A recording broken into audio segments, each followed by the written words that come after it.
Bienvenue dans notre émission Mise à jour. Aujourd'hui, nous avons quelqu'un, vous connaissez certainement, c'est Gabriel Alonso. Bienvenue. Bienvenue, merci. Ça va? Ça va très bien et toi? Ces jours, tu es ici pour donner un séminaire aux jeunes. Tu fais quoi ici à Yverdon? Écoute, je viens parler aux jeunes qui font l'école de louange avec Sylvain Frémont. Tu connais Sylvain Frémont? Ben écoute, Sylvain Frémont, avec lui, on a fait plusieurs DVD. Lui, ouais. il est connu pour les CD. Moi, je suis connu pour les DVD. Ouais. Et je sais, tu es souvent sur scène avec lui. Oui, c'est vrai? on se connaît. C'est vraiment un ami. C'est quelqu'un que j'apprécie beaucoup. Donc souvent, on collabore. Et là, donc, il fait une école de louange. Et donc, avec mon épouse, on est venus. Et pendant 5 jours, on parle aux jeunes. Hein? Alors, Gabriel, il est très connu. Je voulais dire Andy, mais Andy, c'est ton épouse. C'est ça, Andrea. Andrea. Il est très connu. Et quand on regarde sur les DVD, on voit souvent Andy et Gabriel Alonso. Tu fais quoi, toi, si on te trouve ton nom, ton épouse sur les productions de Sylvain? Souvent, je suis aux percussions ou à la batterie, ou souvent je suis un des producteurs, réalisateurs ou arrangeurs des projets, des produits. C'est où la différence entre percussion et batterie? Il y a Pour tellement la batterie, ça c'est connu, on a plusieurs... Voilà, tu as la caisse claire, les tomes, les cymbales, tout ça. ouais. Percussion, c'est tout le reste. Donc, avec Sylvain, j'ai beaucoup travaillé des grosses timbales symphoniques, des grosses caisses symphoniques, des rototomes, des gongs, plein de jouets, quoi. Et tu fais les deux? Je fais les deux. Et tu as appris ça comment? Tu étais dans un conservatoire Ouais. ou ton enfant j'ai commencé dans une école, ou dans une église, je sais pas, où tu es tombé dedans? Non, mon père était, je suis tombé dedans, voilà. Mon père était batteur et il me dit... Ça pour fait le souvent- classique? Batteur de jazz, en fait. Ouais. Ouais. Mhm. Et donc, il a vu tout de suite quand j'étais gamin, que quand il travaillait, quand il répétait à la maison, j'étais là très attentif, quoi. Donc un jour, il m'a attrapé, il m'a dit je vais commencer à t'apprendre. Et puis ça a commencé comme ça. Donc après, j'ai fait le conservatoire à Annecy, Grenoble, Paris. Et je suis parti aux États-Unis pendant quelques temps. Donc j'ai fait toute... Je suis d'une famille espagnole, donc tu sais, les Alonso, fils... voilà. ouais. Donc quand tu es dans une famille espagnole, l'enfant, le fils de la famille, quand il fait fait comme quelque le papa. chose, il le fait bien. OK. Donc, mon père, il m'a dit, tu vas à fond. Jusqu'au bout. Écoute, Gabriel, j'ai ici un DVD. Ouais. Il y a un certain âge, il y a Aïe. la poussière dessus. C'est une des premiers DVD qu'on a fait avec Sylvain. Et Sylvain me dit, tu m'enregistres juste que j'ai un petit souvenir. Ouais.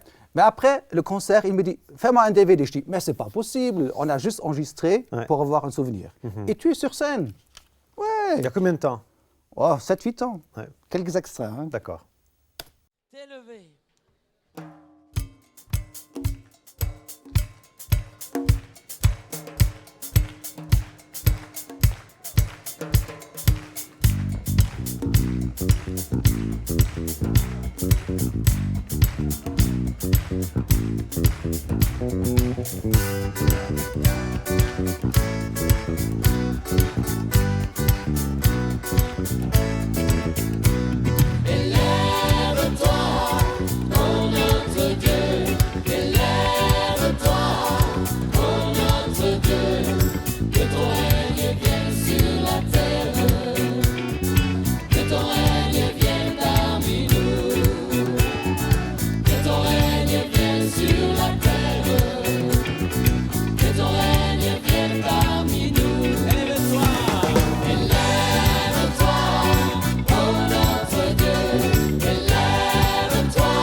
J'éclaterai en chant de triomphe à la tête des grandes nations.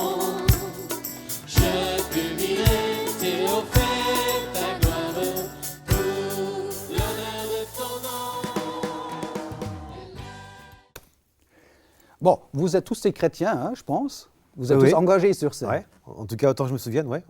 Mais de temps en temps, vous n'êtes pas un petit peu jaloux que le beau-frère de Sylvain joue la batterie et toi, tu joues que des percussions? Non, ça Mais m'a passé. arrête. Ça m'a passé, ça. Non, Non, ça m'a passé, vraiment. j'ai la peine à croire. Je pense que vous, entre des chrétiens, et surtout la louange, qui chante au micro, si c'est Corinne ou Elisabeth non. ou Sylvain, qui peut jouer, qui peut donner? Ça existe, mais ce n'était pas le cas là. Par contre, je rentre du Canada Et au Canada, je viens de travailler sur une production. Et dans le studio, il y avait 5 producteurs, réalisateurs. Et donc, il fallait que moi, je gère tout ça. Et là, j'ai vu des tensions. Là, j'ai vu des tensions. Parce que les gens, quelquefois, ont du mal, comme on dit, à enlever leur galon, hein, à enlever leur casquette de producteur et à être seulement musicien. Voilà. Ouais. Ouais. Donc, ça existe. Mais dans le contexte dont on parle, non. Comment gérer ça? Quand tu es au festival, où on demande un bon musicien, un bon batteur, de dire, bon, laisse une fois les jeunes, je regarde. C'est facile? Bah déjà, une chose qui est très importante, c'est que les gens que tu mets ensemble, déjà tu les mets ensemble en sachant ce qu'ils sont. Le talent, c'est une chose, mais plus important, c'est le caractère. Comment ils peuvent cohabiter sur scène? Bah, quand justement, en ayant un caractère qui est... Parce que la jalousie qui s'installe et tu dis « je loue le Seigneur, mon grand Dieu » et tout ça, il y a quelque chose qui ne joue pas, hein, si tu ne peux pas piffer l'autre. Il y a tout qui ne joue pas. Si tu ne peux pas piffer l'autre, ça ne joue pas du tout. Et Dieu dit non, ça ne va pas. Mais avec ton épouse qui chante, ça marche? Vous les deux sur scène, vous dites « mais qu'est-ce qu'elle fait? Elle se prend pour la meilleure » ou elle pense « mais mon Gabi, il ne joue pas aujourd'hui, qu'est-ce qu'il a ?» Ça joue, vous les deux? Non, quand elle chante, je dis toujours « c'est la plus belle ». Alors on verra ta plus belle. J'ai un petit extrait. Hein. Et comment tout ça finira? A-t-elle vu une épée vers l'enfant tout près dans la paille? Sent-il le parfum de la myrrhe dans l'air de la nuit? Entendre le ciel et les anges chanter leur louange jusqu'au son de l'aube dans le ciel du nouveau matin.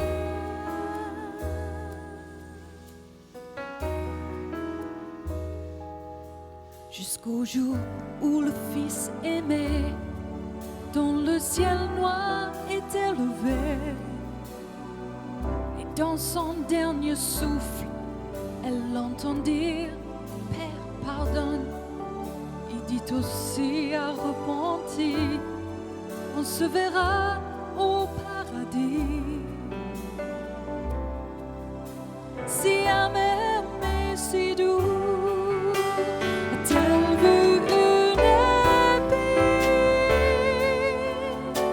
vers l'enfant tout près dans la paille? Sent-il le parfum de la myrrhe dans l'air de la nuit? Entendre le ciel et les anges chanter leur louange jusqu'au son de l'aube dans le ciel du nouveau matin.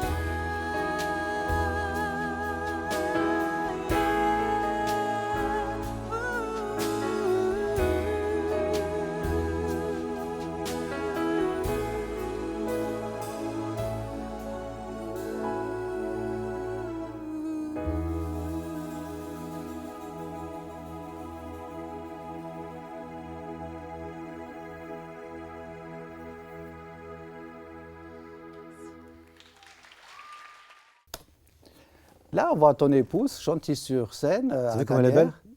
T'es d'accord? Et toi, oui, bien sûr. Elle est anglaise, hein? Bon. Et toi, tu étais là pour donner 3 discours, Oui. 3 matins. Tu parlais de quoi? Je parlais de plein de choses. J'ai parlé surtout des 3 dernières années de notre vie, là, qui ont été un petit peu Moi, je difficiles. sais de quoi tu as parlé, parce Ok. que j'ai bien écouté Andy, ton épouse. Ouais. Elle a dit, nous avons passé des moments assez difficiles. D'ailleurs, je vais te passer l'extrait qu'elle dit ça. Attends. D'accord. Gabi, il avait une infection bactériale qui s'est empirée, et le médecin lui a dit, en fait, on pense que vous avez un cancer. Mais ne vous inquiétez pas. Oui, d'accord. Donc, beaucoup de choses qui se sont passées, les pensées, peut-être qu'il a un cancer, est rentré en nous sans qu'on fasse gaffe à ça, et c'était très dangereux. Et il n'avait pas de cancer, mais les pensées, de penser il avait un cancer, ça travaille. Et puis après, il a pris tellement d'antibiotiques et de médicaments que son système nerveux s'est complètement cassé. Et il était tout seul dans son coin. J'arrivais pas à entrer dans son monde, j'arrivais pas à le retirer, le remonter, il n'y avait rien à faire. Et c'est pas, pour ceux qui connaissent Gabi, c'est pas lui. Et c'était très, très difficile. Je me disais, mais ça y est que ma vie est comme ça maintenant? Et là, je m'accrochais à Dieu. Je lui disais, Seigneur, ma vie est entre tes mains. Ça, c'est un chant de John DeYoung, et je l'ai chanté ici. Je sais que ça a touché beaucoup de monde parce que vous étiez peut-être dans une situation que je viens d'expérimenter. C'est pas agréable. Je vais faire ce chant pour vous. Si vous êtes dans une situation difficile, c'est sur Dieu qu'il faut compter. Parce qu'il n'y a que lui qui sait exactement où tu vas. Il voit le plan beaucoup plus large, beaucoup plus grand, beaucoup plus... D'ailleurs, j'ai trouvé assez osé qu'elle parle des problèmes que vous avez vécus, mais ce n'étaient pas des problèmes conjugaux, le divorce ou comme ça. Non, non, absolument pas. Mais Non. plutôt des problèmes que Gabriel était enfermé, comme dans une sorte de prison, fermé sur soi-même, et tu n'arrivais pas à sortir. Même ton épouse, elle n'arrivait pas à te faire sortir. Tu as vécu quoi? Donc, je vais t'expliquer ce qui s'est passé. Je pense que c'était lors d'un voyage à l'étranger, j'ai attrapé une bactérie dans la prostate. Okay? Donc, infection. Ouais, terrible. Infection de la prostate. C'est un endroit sensible, ouais. Oui, ça s'appelle une prostatite. Ouais. Ça veut dire que tu vas aux toilettes toutes les 5 minutes, que ça fait très très mal. Et la prostate, c'est comme une forteresse. Et le seul moyen de régler l'infection, c'est de charger l'organisme d'antibiotiques. Antibiotiques, on y va. On y va à fond. Et moi, chaque fois que j'arrêtais les antibiotiques, ça reprenait. Donc ils m'ont chargé. Et à force, mon système immunitaire et mon système nerveux n'a pas tenu le choc, quoi. Tu n'as pas supporté des antibiotiques. Je me souviens Il y a très beaucoup de bien. gens qui les supportent très, très, très mal. Je me souviens très bien, j'étais dans mon bureau et je lisais un magazine, et à un moment, c'est comme si le plafond a explosé. Et angoisse, panique. C'est quoi qui est tombé dessus, ouais. Et je suis descendu, et ma femme m'a vu, et elle l'a dit. Tu te souviens dans le discours, elle dit, mon mari n'était plus le même, j'ai su qu'il était différent. Et à partir de ce moment-là, je suis rentré dans une phase d'un épisode de dépression, quoi. Terrible. Le trou noir où je voulais rester au lit, je ne voulais plus vivre, quoi. C'était dans ton discours, tu parles la tempête. Tu dis, j'ai appris de passer autour des tempêtes, gauche, droite, dessus, en haut. Ouais. Et là, j'étais obligé de traverser la tempête. Ouais. Qu'est-ce que tu voulais dire avec cette phrase? Parce que dans les choses naturelles qui nous arrivent, quand on est chrétien, moi je crois en Dieu, je crois que Jésus est le... Ah bon, toi aussi? Ah ouais, moi aussi. Donc, il faut essayer d'interpréter les choses que l'on vit. Dieu sait ce qui se passe. Et je me souviens très très bien d'un jour où j'étais vraiment mal. Je disais à ma femme, prie pour que le Seigneur m'emmène. C'était trop douloureux, quoi. Il te fait quoi? Prie pour que le Seigneur me reprenne. Je voulais plus vivre. Qu'est-ce que ça veut dire? Que tu quittes la terre, au Oui. revoir, je pars au deuxième mourir. étage, je déménage? Je voulais mourir. Ah. La douleur dans mon âme était trop... J'ai connu la douleur physique, mais la douleur dont je parle, c'est une tristesse qui fait que tu n'as plus envie de vivre, quoi. Hein? C'est l'amertume de l'âme. L'âme, elle est profonde, blessée. Voilà. C'est la détresse. C'est comme une batterie vide, ton âme. C'est comme David qui dit, mon âme, pourquoi tu gémis au-dedans de moi? Tu sais? Où tu te réveilles et tu as une douleur et tu ne sais pas. Il n'y a rien qui peut. Ce n'est pas un cachet qui fait passer ça. Il n'y a rien. Et je me souviens d'un jour où le Seigneur m'a dit, il m'a rappelé cet épisode où il marchait sur l'eau et les disciples ont eu peur, ils ont cru que c'était un fantôme. Et Jésus a dit, n'ayez pas peur, c'est moi. Mais tu ne veux pas dire que Dieu, qui t'aime bien, il dit, on va envoyer une petite dépression à Gabi pour voir comment il va réagir. Peut-être il sort mieux après qu'avant. On va lui donner un petit peu un exercice spirituel. C'est un petit peu exagéré. Tu veux pas... Tu crois? Je ne sais pas, je te pose la question si tu as cette vue. En tout cas, moi, c'est comme ça que je l'ai vu. Le Seigneur m'a dit, je reprends ta terminologie, je veux que tu apprennes à marcher sur la tempête. Tu as appris à contourner la tempête. Tu as fait tous les sens, toujours. Voilà. Mais tu n'as jamais appris à traverser. Et tu as traversé ce fois-là, combien de temps? Et dans l'épisode de Pierre qui marche sur l'eau, Pierre ne marche pas sur l'eau, il marche sur la tempête. Combien de temps ça a duré? 3 mois. 3 mois du noir. Couché. même couché, tellement tu avais Je me cette levais juste fardure pour- ton âme. Je me levais juste quelques fois pour boire, pour manger. Et c'était terrible, terrible, terrible. Jusqu'à ce que j'ai compris que le Seigneur était dans ce qui se passait. Le Seigneur voulait que je traverse ce chemin-là qui était fait pour moi. Et à partir de ce moment-là, en quelques jours, je suis sorti. Gabriel, si je dis l'homme est une trinité, tu trouves ça exagéré ou il y a un sens? Dans le sens tridimensionnel, oui. Corps, Oui. âme et esprit. Il y a quelque Même si chose. les trois choses sont très liées. Dans ton corps, il était OK. Donc, bon, il avait cette maladie, Oui. tu viens de dire, avec les antibiotiques. Oui. Quelque part, ton contact, toi, avec Dieu, ton esprit, ça fonctionnait? Je À peine, mal? ne sentais pas Dieu. Pour moi, il était, Oh, mais tu pouvais plus prier. présent. Tu pouvais prier. Je ne pouvais pas prier. J'avais quelqu'un qui venait pour prier pour moi tous les jours. Qui priait pour moi.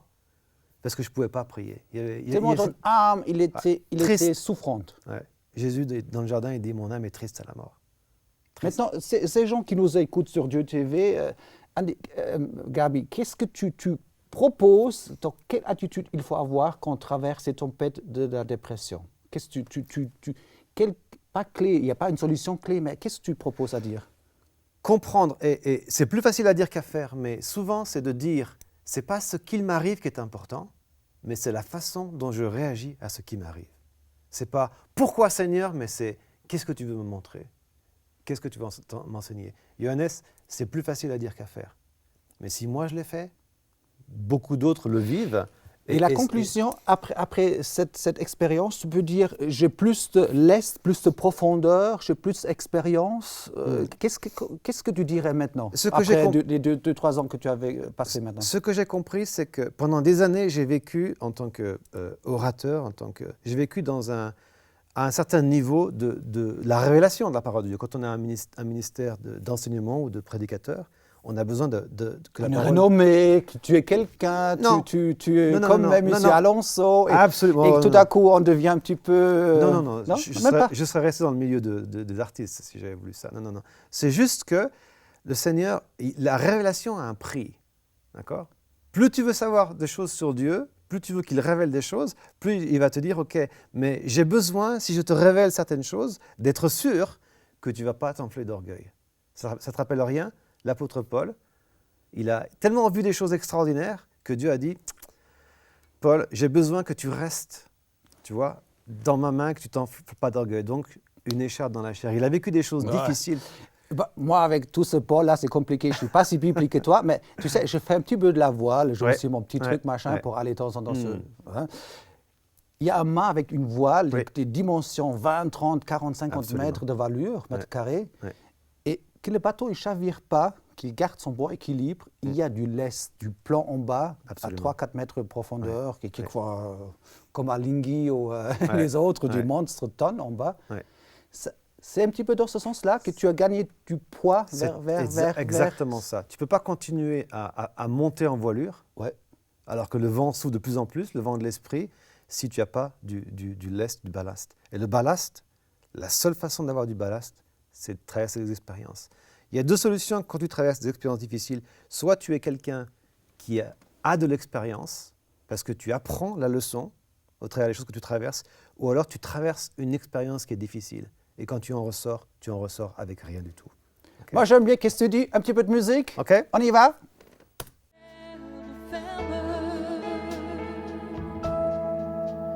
Tous les jours tu es fidèle, nouvelle grâce des cieux, comme un arbre dans ton temple, entouré par les murs de ton amour.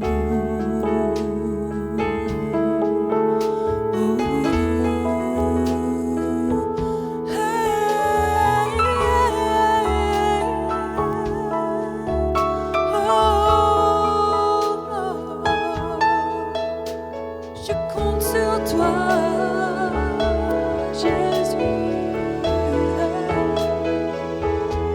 Je compte sur toi.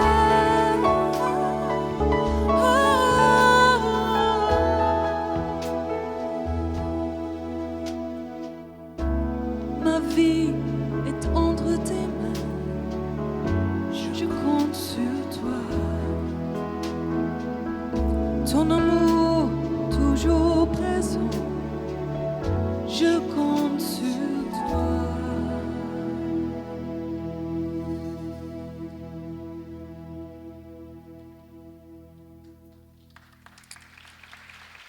Merci. Donc ça, c'est vraiment mon témoignage. Toujours encore amoureux? Ah ben absolument. Sa personnalité aussi, hein. Je Une dis... Anglaise qui Ouais. chante en français. C'est presque un miracle, non? Ouais, et en plus sans accent. T'as vu? Elle a sorti combien de CD? 2. Deux. C'est toi le producteur? Le producteur, l'arrangeur, réalisateur, oui. Oh, ouais. Ouais. Donc même je suis compositeur de beaucoup des chants qu'elle chante. Pour toi, c'est très important aussi la relève des jeunes. Moi, Ouais. j'ai écouté ton discours sur la France, que tu parles les jeunes, mais justement, cette jalousie entre les musiciens, tu n'auras pas besoin que la relève se prenne. Tu peux dire, non, non, moi je m'occupe, j'arrive. Pourquoi tu es intéressé que les jeunes prennent ta place quelque part? D'abord parce que je veux pas être jaloux, c'est très important. Et aussi parce que j'ai compris que certaines choses, Dieu les fait sur plusieurs générations. Donc il va commencer quelque chose avec moi, avec toi, mais qui ne va pas finir avec toi. Il va finir Toi, avec tu les t'intéresses générations. des gaillards qui ont 15, 17, 20 ans, Absolument. qui prennent ta place quelque part. Absolument. Je Tu- sais pas qui toi, prend... tu n'es pas sur scène avec Sylvain, tu es l'arrangeur ou tu es Ouais, ouais. pas sur scène Ouais. et il y a un jeune qui prend ta place, ça te ferait plaisir. C'est même pas qui prend ma place, c'est qui prend sa place. Tu es assez philosophe, hein? Mais c'est très important la relève. C'est vrai? C'est très important de passer le témoin, hein, comme dans une course de relais, Ouais. tu te souviens? Une course de relais. Et à un moment ou à un autre, il faut passer le témoin. C'est douloureux de voir des fois des gens qui courent encore. Et ils courent, et ils s'épuisent, mais ils ne veulent pas lâcher ce témoin. C'est beau, hein, ce témoignage. Ils ne veulent pas le lâcher, ils ne veulent pas le céder. Il faut, Dieu aime la France. bien sûr. Pourquoi, bien sûr? Toutes les nations, il aime. Si on voit un petit peu tout ce qui se passe, on a l'impression que Dieu aime bien les Américains, les anglophones, partout ça bouge. Ouais. Ben, en France, sur le plan évangélique, ça ne bouge pas trop. Hein. Donc on se demande quand même, Dieu, tu es où? Tu as oublié la francophonie ou quoi? Moi, je ne crois pas qu'il a oublié la francophonie. Je pense que c'est peut-être la francophonie qui a oublié Dieu. Répète, ça c'était pas mal. Je ne pense pas que Dieu ait oublié la francophonie, mais peut-être que la francophonie a oublié Dieu. Ah, ouais, ça c'est... On est dans une société qui est très, très, très humaniste et dans laquelle l'idée de Dieu est complètement absente. Dans la vie quotidienne. Exactement. Je faisais une émission il y a quelques jours Ah ouais. où je parlais de ce texte dans Exode qui dit que la terre qui est laissée à l'abandon devient la proie de l'ennemi. Ouais. La société française est complètement dénudée de tout principe chrétien parce que les chrétiens s'enferment dans les églises. Il faut qu'ils comprennent que leur ministère, c'est d'être là où ils sont, au travail, d'être le sel et la lumière. Et comme ne disent pas, en France, on ne peut pas témoigner, tu n'as pas besoin de parler pour témoigner. Je dis tout le temps, François d'Assise disait, prêche l'évangile, et si seulement tu es obligé, utilise des paroles, utilise des mots, tu peux prêcher sans dire quoi que ce soit, parce que ce que tu es, Johannes, parle plus fort que ce que tu dis. Et malheureusement, quelquefois, ce que tu es contredit ce que tu dis. Alors, merci beaucoup Gabi de venir jusqu'ici sur ce plateau. C'est vraiment une grande joie pour moi, merci. On va reparler de nouveau une fois des projets. Qu'est-ce Oui. qu'il y a un dernier projet? Qu'est-ce que tu prévois ces prochains mois? Un CD, quelque chose qui Production pour d'autres gens, oui. Pour d'autres gens, tu J'étais aides au Canada, d'autres j'ai gens. fini une production au Canada, et puis Ouais. on a aussi d'autres projets, voyage en Égypte, voyage en Australie, voyage à Singapour, toujours pour enseigner, pour faire de la musique. J'ai etc. préparé 2 morceaux pour la fin, Oui. soit Gagnère ou un concert avec toi, Sylvain Froment sur scène, à Malais, avec ton épouse, bien sûr. Qu'est-ce que tu choisis? Allons-y. Laquelle? Malais? Mon épouse. Mon épouse à Malais. Ok. À la prochaine. À hein. la prochaine, Yannis. Ciao. Merci.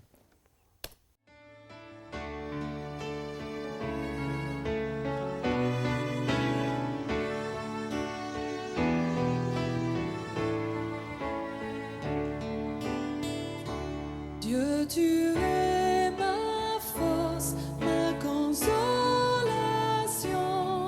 une lampe devant mes pas. Ta voix a triomphé de l'ouragan, remporté le combat.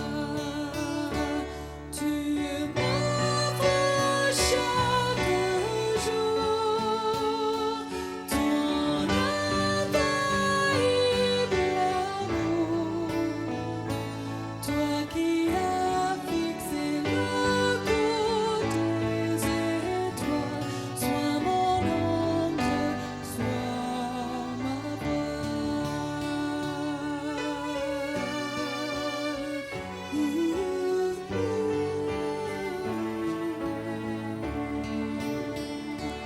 Dieu, tu es